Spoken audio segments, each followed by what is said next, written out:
નમસ્કાર ખેડૂત મિત્રો.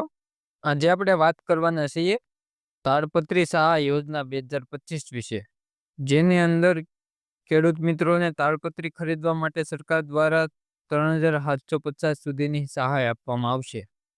કેટલી સહાય મળે તેની વાત કરીએ આપણે. તો ખેડૂત મિત્રો, આ યોજનાની અંદર જાતિ પ્રમાણે સબસિડી આપવામાં આવે છે અથવા તો સહાય આપવામાં આવે છે. અનુસૂચિત જનજાતિ માટે એટલે કે એસસી ખેડૂતો માટે ખરીદી કિંમતના 75% અથવા તો રૂપિયા 1,875 સુધીની સબસિડી મળશે. જે બંનેમાંથી ઓછું હશે તે મળવાપાત્ર થશે ખેડૂત મિત્રોને. ત્યાર પછી વાત કરીએ અનુસૂચિત જનજાતિના ખેડૂતો માટે એટલે કે એસટી ખેડૂત માટે ખરીદીની કિંમતના 75% અથવા તો રૂપિયા 1,875 સુધીની સબસિડી મળશે. જે બંનેમાંથી ઓછું છે તે ખેડૂત મિત્રોને મળવાપાત્ર થશે. ત્યાર પછી વાત કરીએ આપણે સામાન્ય ખેડૂતો માટે. આની અંદર ખરીદીની કિંમતના 50% અથવા તો રૂપિયા 1,250 સબસિડી મળશે. જે બંનેમાંથી ઓછું છે તે ખેડૂત મિત્રોને મળવાપાત્ર થશે.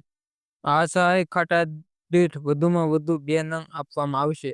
એટલે કે એક ખાટા દીઠ 2 તાલપત્રીની ખરીદી કરી શકાશે. અરજીની પ્રક્રિયાની વાત કરીએ આપણે. ફોર્મ ભરવાની તારીખની વાત કરીએ આપણે. તારીખ 23/6/2025 થી લઈને તારીખ 20/7/2025 સુધી ફોર્મ ભરવાનું શરૂ રહેશે. ખેડૂત મિત્રો, તમારે આ ખેડૂત પોર્ટલ પર ફોર્મ ભરવાનું રહેશે અથવા સીએસસી સેન્ટર પર જઈને પણ ફોર્મ ભરી શકો છો. તમે જાતે તમારા મોબાઈલ ફોનથી પણ ફોર્મ ભરી શકો છો. આ યોજનામાં ફોર્મ ભરવા માટે જરૂરી ડોક્યુમેન્ટની વાત કરીએ આપણે. આધાર કાર્ડ, 7/12 અને 8 મોબાઈલ નંબર અને બેંક પાસબુકની જરૂર પડશે. તો ખેડૂત મિત્રો, આવા જ વિડીયો જોવા માટે અમારી ચેનલને સબસ્ક્રાઈબ કરજો. વિડીયોમાં નવા હોય તો વિડીયોને લાઈક કરજો.